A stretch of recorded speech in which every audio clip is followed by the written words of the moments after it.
Okay, let's talk about something that can be, well, pretty alarming. Seeing blood in your urine. It's one of those things that can immediately send your mind racing. But what does it actually mean? Today, we're going to pull back the curtain on this and walk through how doctors figure out what's really going on. So, there you are. You see blood in the toilet bowl. Or maybe you get a lab result you weren't expecting. The big question that pops into your head is probably, okay, how serious is this? Let's break down what it could mean. First things first, it's really important to understand that blood in the urine, or hematuria as it's called in the medical world, isn't a disease itself. Nope. It's more like a signal, a little message from your body trying to tell you that something's up. I really love this analogy. A fire alarm is designed to get your attention, right? And you should never ignore it.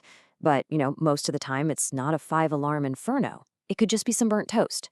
It's the same idea here. It's a signal that definitely needs to be investigated, but the cause is often something pretty simple. Now, this signal could show up in two main ways. On one hand, you've got gross hematuria. That's the kind you can actually see with your own eyes. It's a clear symptom. On the other hand, there's microscopic hematuria. This one's a sign, not a symptom, because you can't see it. It only gets picked up when a lab looks at your urine under a microscope. Both are important, they're just found in different ways. Okay, so we've established that it's a signal. How do doctors start to figure out what that signal means? Well, it's not a guessing game at all.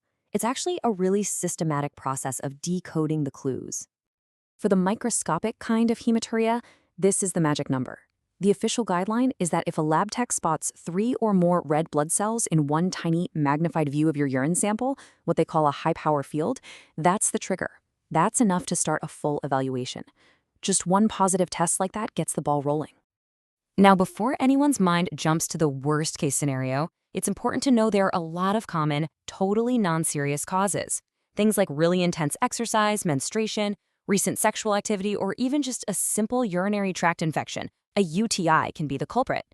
A doctor's first step is always to rule these things out. And this is a really, really critical point.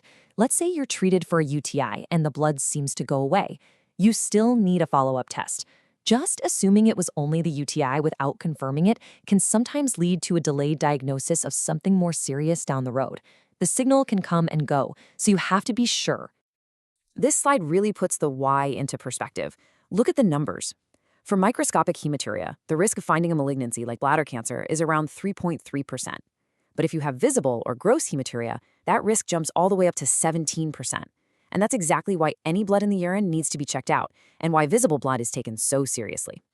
So all of this brings us to the modern way of handling this. It's a personalized, risk-based approach, which is a huge shift from the old one-size-fits-all model. Instead of putting every single person through the same battery of tests, doctors now tailor the plan specifically to you. The process itself is pretty straightforward and logical. First, your doctor assesses your personal risk factors, things like your age and smoking history. Based on that, you're categorized into a risk level, low, intermediate, or high. And finally, the evaluation plan, the actual tests you'll get, are tailored to match that specific risk level. So, what are these risk factors they're looking at? Well, it's a few key things. Your age is a big one. Risk goes up as we get older. Your sex. Males are at a higher risk for bladder cancer. Your smoking history, which is a major factor. They also look at just how much microscopic blood there is. And of course, any history of visible blood automatically bumps you into a higher risk category. And this table does a great job of showing how it all comes together. So let's say you're a low-risk patient, like a woman under 50 who's a non-smoker. You might just need a repeat test or maybe a simple ultrasound. If you're in that intermediate category, you might get a cystoscopy and an ultrasound. But if you fall into the high-risk group, say you're over 60 and a heavy smoker, you're going to get the most comprehensive workup, including a CT urogram. So we've thrown around the names of a few tests. Let's take a quick look at what they are and what they do. Okay, a cystoscopy. It sounds a little technical, but it's actually the best way for urologists to get a direct look at the inside of your bladder. They use a very thin, flexible scope with a tiny camera on the end to check the lining. It's a really straightforward procedure that gives them a crystal clear view of what's going on in there. Next up is a renal ultrasound. This one is totally non-invasive. It just uses sound waves to create a picture of your kidneys. And the big plus here? There's absolutely no radiation involved. It's a fantastic and safe first imaging step for low and intermediate risk patients. And then, for high-risk patients, the go-to is often a CT urogram. This is a special kind of CT scan. It uses a contrast dye to light everything up, creating this incredibly detailed 3D map of your entire urinary system, your kidneys, your ureters, your bladder. It's the most comprehensive picture you can get. So, now that you're armed with all this information, what's the next step? How can you use this knowledge to be proactive about your own health?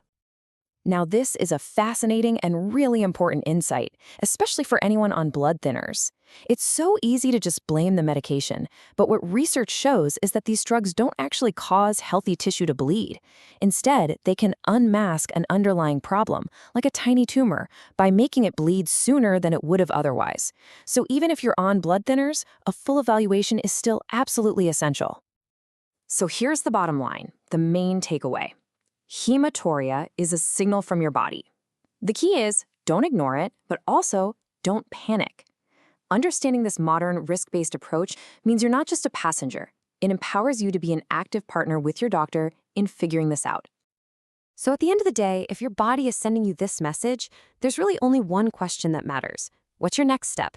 The answer is always to start a conversation with your doctor. Thanks for tuning in.